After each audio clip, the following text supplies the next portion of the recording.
Қайырлы күн, құрметті тоқу қолөнері мектебінің оқушылары, құрметті қатысушылар. Менің есімім Сая. Осы тоқу қолөнері мектебінің шебері боламын. Бүгін мен сіздерге біз туралы айтатын боламын. Яғни менің қолымдағы бізді тоқу үшін керекті құрал бұл біз деп аталады. Менің қолымдағы бұл шұлық тоқуға арналған біз негізі жиынтығында 5 штук болады. Мен екі түрімен алып сіздерге көрсетейін дедім. Біріншісі бұл 2,5 мм, екіншісі 3 мм шұлық біз деп аталады. Бұл бізбен тек қана шұлық тоқып қана қоймаймыз, сонымен қатар бас киім, қолғап, шарф деген сияқты қысқа кішкентай бұйымдарды тоқуға болады. Яғни балаларға арналған пинетки, нәскилер, кішкентай қалпақтар, солардың барлығын осы 5 бізбен тоқуға болады. Ал егерде үлкен бұйымдар, киімдер тоқитын болсаңыздар, онда сол үлкендігіне қарай әртүрлі бізді таңдап алсаңыздар болады.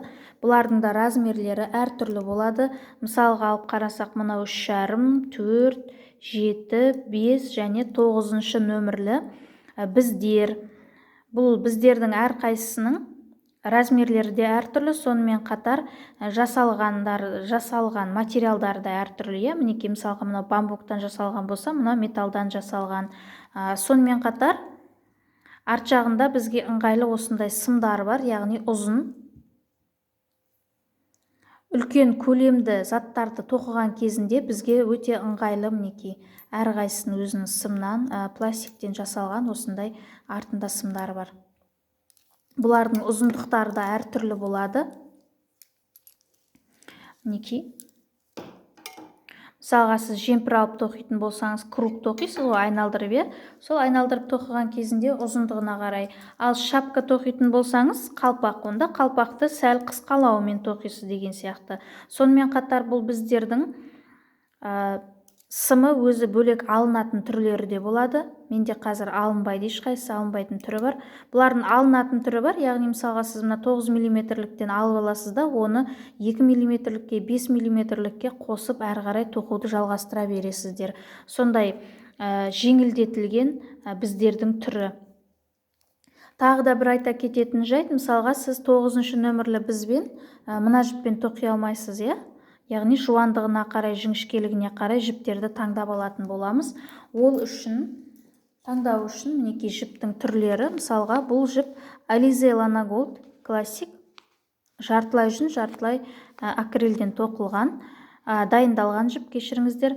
Бұл жіпті біз нешінші нөмірлі бізбен тоқимыз? Мінекей мына жерінде көрсетіліп тұр. 4 және 6 нөмірлі біздермен тоқуға болады. Яғни сіздерге берген осы нөмірлерді нөмірлі біздермен тоқсаңыз болады деген нұсқаулық. Мысалға мына жіппен біз 2,5-2 мм-лік бізбен тоқсақ болады, себебі үлкен жіппен тоқсақ ол ортасы ашылып қалады деген сияқты. Сол сияқты әр жіптің мінекей қалыңдықтарына қарай мен орналастырып қойдым.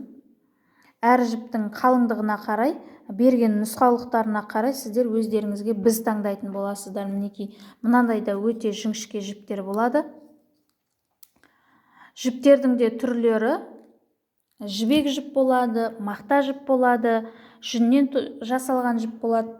Жүн мен акрилді қосқан, бамбук қосылған, 100% акрил қосылған, 100% жүнмен жасалған жіптер болады. Яғни сіздер өздеріңіздің қалауларыңызша, өздеріңіздің таңдағандарыңызға қарай алсаңыздар болады жіпті.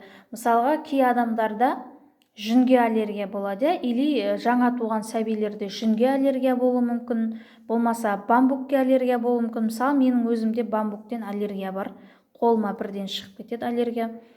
Сол сияқты денеме де шығады. Сол сияқты сіздерде өздеріңіздің қалауларыңызға қарай жіп таңдайсыздар. Өздеріңіздің ыңғайларыңызға қарай біздерді таңдап, сол бойынша біздің сабақтарда әрі қарай тоқуды жалғастырасыздар. Біз сіздерге осы тоқу өнерін меңгеруге көмектесетін боламыз. Яғни біздің курстың соңында барлығымыз бірге тоқу өнерін үйреніп бір шебер болып отырамыз. Барлығымызға сол шебер болуды жазсын. Келесі сабақтарда жолыққанша сау болыңыздар.